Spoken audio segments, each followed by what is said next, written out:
We started tonight's show with trying to protect the pangolin from smugglers. We ended with the story of how the latest thermal imaging developments, along with a border collie called Jessie, are part of a drive to save South Africa's rarest mammal, the riverine rabbit. Back to McFarlane. Here, in the vast expanse of the Nama Karoo, the hunt is on.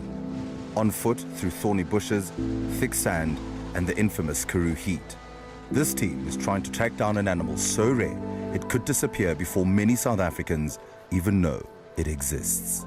This is the home of the riverine rabbit, one of South Africa's rarest mammals. In fact, it is so rare that it is now listed as critically endangered. Trying to find this rabbit in this vast expanse of land is almost impossible. Critically endangered is not a term used lightly by conservationists. This means this animal is just one step away from being declared extinct in the wild. And despite having been declared endangered more than 30 years ago, scientists still struggle to find them, let alone study them. The last population estimate said there may be fewer than 300 rabbits left, spread across a daunting search area of over 150,000 square kilometers, stretching across the northern and western Cape. That's more than 8 times the size of the entire Kruger National Park. The rabbit is so rare and the area is so enormous that one of the only ways to fill them is through the use of stationary camera traps left out for weeks at a time. These few seconds of video is some of the only recorded footage of this animal in the wild. That's why this rabbit has been called one of the invisible species of the Karoo. But researchers are now stepping things up a notch. Esther Matthews has been hard at work training a special colleague to try track down these secretive little rabbits. Jessie is my 4-year-old border collie. She was trained to find bullfrogs underground as part of my master's research, and she is now helping us find riverine rabbits. We're in the last phase of Jessie's training, which means we're placing scents out for her in the field, and then if we see a rabbit jump up, we take it to the location where it jumped up, and then she indicates by lying down at the bush where the rabbit jumped up. And in that way, we're helping her get a step closer to the actual live rabbit every time. What makes Jessie special is from the start she was trained to find very difficult species, and hopefully we can eventually use her in collaboration with other techniques as a rapid way of finding the rabbits and hopefully establishing how many actually are left.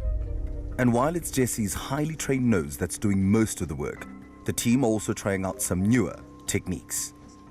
Jessie will be getting a GPS collar, which will help us see how Jessie searches. It will be easier for us to mark the locations where she finds or indicates for riverine rabbits. So the GPS collar will help us improve the way we work with Jessie. One of the reasons the rabbit has been classified as critically endangered is because it's losing major tracts of its habitat, often due to overgrazing by farmers. But Dries Wieser feels the rabbit represents something far more important. This is my land. This is where I want to be. And I don't want to be one day told by my great-grandkids, listen, my granddad, he destroyed the habitat of the riverine rabbit. So I definitely look after my veld and my farm. Dries, as a proud South African and having been a farmer for so long in this beautiful country of ours, what does the riverine rabbit mean to you? It's still part of this country, as me and you are part of this country. So if this little animal or little rabbit get extinct and disappear, it will be a very sad day. In addition to being the home of the riverine rabbit, the Karoo is also the perfect site for several of the country's cutting-edge astronomy facilities, including the famous SKA project. And now the science used to investigate the outer reaches of our universe is finding a new use much closer to home. Dr. Stephen Longmore and his team of Astro Physicists from Liverpool University are experts in the field of thermal imaging, and now they're turning their attention from the cosmos to the Karoo.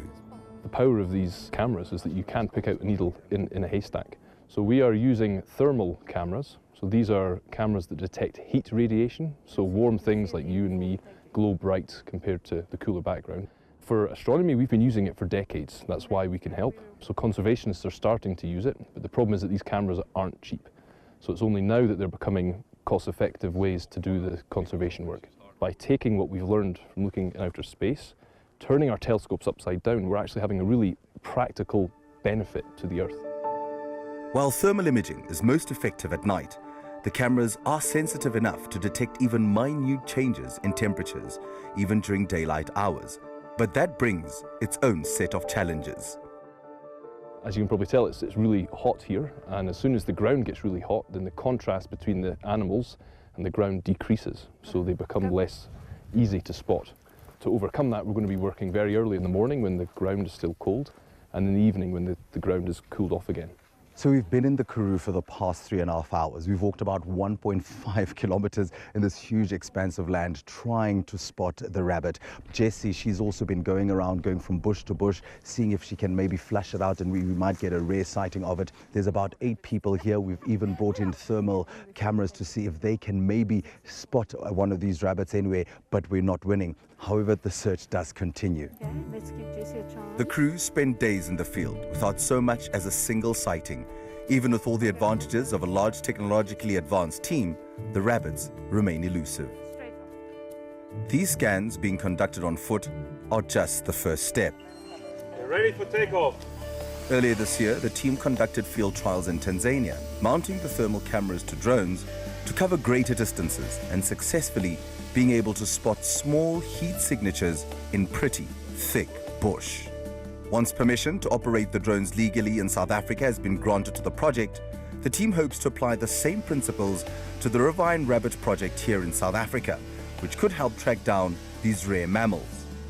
And while breeding programs have successfully been used for other endangered species, contrary to popular belief, these animals actually just don't breed like rabbits. They tried to breed them a few years ago and it was really unsuccessful. Some animals do not do well in captivity and it seems to be that way for riverine rabbits. The animal, affectionately known as the Doekvoet, has become an icon for the town of Loxton, and for some residents it's more than just an emblem. Frida Hamman belongs to a collective called the Laslappies, who produce and sell crafts in and around the town. Die werk is vir hulle baie belangrik want dit is 'n baie groot uitdaging omdat die konyn 'n seldsame spesies is wat kan toerisme lok, sodat hulle kan sodoende vir ons aanvra om hulle op te help om die projek uit te brei.